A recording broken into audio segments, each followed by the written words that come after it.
Hello, Sagittarius, Sun, Moon, Rising, and Venus signs. Kamusta kayo? Sana po ay nasa mabuti kayong kalagayan. Welcome back po sa Star Tarot. At kung bago kayo rito, welcome din po kayo. Please subscribe, like, share my videos, and leave me a comment kung naka-resonate po kayo. Thank you. So, Sag, first message ninyo, we have judgment energy. Ayan. So, dito naman, maaring merong awakening dito, no? Meron kayong marirealize dito sa buhay mo na it's about time na for me to change this. It's about time na for me to address this. It's about time na for me to do things, no? Kung ano man. So, maaring may mga pagninilay-nilay at pagmumuni-muning gagawin si Sagittarius. Kaya magkakaroon kayo ngayon ng awakening, no? Na magigising kayo sa katotohanan na, teka lang, 'di ba? I need to change the course of my life, 'di ba? Maaring may mga assessment din kayong gagawin ngayon sa buhay mo.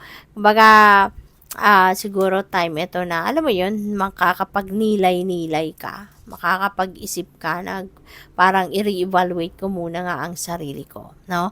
Yung gano'n. Kaya magkakaroon ka ng awakening. Ace of Swords, Ace of Swords is a new beginning energy. At this is decision din na kailangan mong gawin.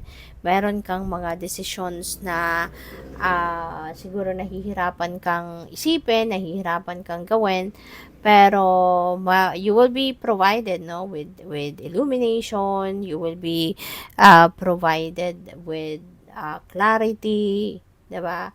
At ito yung mga epiphany, mga ganon. Magkakaroon ka ng mga bagong idea. Kaya hindi ka papabayaan ng universe, ano? Tutulungan ka na magkaroon ka ng enlightenment so that you'd be able to make up your mind and make a decision, no? Na kasi this could be a life changing, no? Ano man ang magiging decision ninyo sa ngayon, Sagittarius, this could be life changing. Kaya kailangan talaga na pag-isipan ninyong mabuti. All right? So we also have the Two of Pentacles. Ayan. So pwedeng balance ang hinihingi sa inyo rito. Maybe there are imbalances na nangyayari sa buhay mo. Maybe may mga maraming bagay siguro dito na hindi mo na yung hindi mo na nabibigyan ng tamang atensyon, tamang panahon, something like that. Kaya, you need to bring the balance back in your life. Okay? Pwedeng marami kayong iniisip. 'Di ba? Kaya hindi nyo na nababalanse ang lahat. Hindi niyo nabibigyan ng oras ang lahat ng bagay sa buhay mo.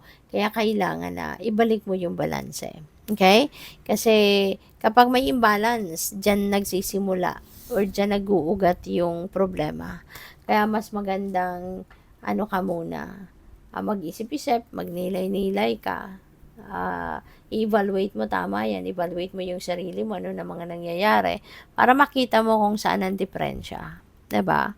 Bakit ka nagkakaroon ng problema? Bakit ka nagkakaroon ng mga bagay na kailangan mong i-address dito, 'di ba? So, ayun, pag-isipan mong mabuti. Okay? Para makita mo kung nasaan ang problema para ma-address mo ito. So, by the way, maraming salamat, no, for subscribing. And if you haven't subscribed yet, subscribe na po kayo.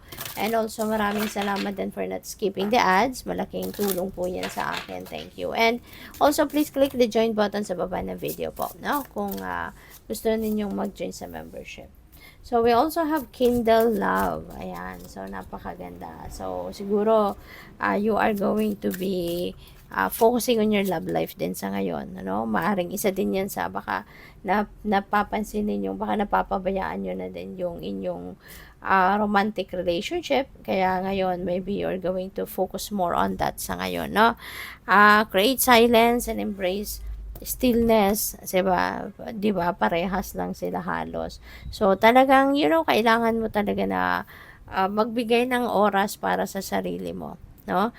Siguro din, ito rin yung gusto mong mangyari, na ma-experience mo din yung silence, yung ma-experience mo din yung, baka gusto mo din na ma-experience mo din yung stillness, tranquility, serenity. Minsan, hinahanap din talaga yan ng katawan natin. Hinahanap yan ng sarili natin. So, maybe ganyan din ang nararamdaman ninyo sa ngayon.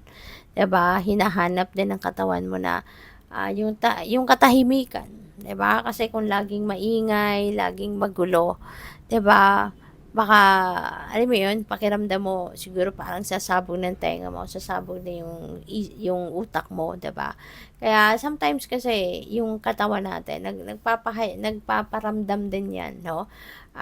It's asking for stillness, for solitude, yung gano'n. So, maaring ganito ngayon ang nararamdaman mo. Kaya, balato mo na yan sa sarili mo. Give it to yourself, no? Magpahinga ka, magnilay-nilay ka, 'di ba? Or mag-relax ka lang, mag-unwind, 'di ba? Para na maano ka, ma-relax, no, yung mga cells mo din sa katawan. So we also have guidance is golden. Wow, so napakaganda dito. Maaring yung divine, maraming mga binibigay sa iyo, pinapadala sa inyo ng mga divine guidance, may mga intuitive messages, intuitive nudges na pinapadala sa inyo ngayon. Kaya maaari, these are very important, na mga gabay sa iyo, at yan ay ang kailangan mong pakinggan. Kaya siguro kayo iniimbitahan na mag-stillness kayo, because kung lagi kayo may iniisip, lagi kayo nag-iisip ng mga obligasyon, trabaho, kung ano-ano pa, mga gagawin. And when your body is always busy, hindi rin ninyo maririnig, yung gabay sa iyo ng universe. You won't be able to listen or tune into your intuition. You won't be able to listen to your intuition. Kaya kailangan muna na magpahinga ka, kailangan mo muna na mag-focus ka muna sa sarili mo, no? Go deep within you para na marinig mo kung ano ang bulong sa iyo ng inyong intuition. Okay? Kasi there are important guidance, no, na pinapadala sa inyo ang universe dito. They are golden, no? These are very important, no, sa pakiwari ko. Kaya kailangan ninyong i-access yan. Okay? So, thank you for watching. Love and light. Namaste.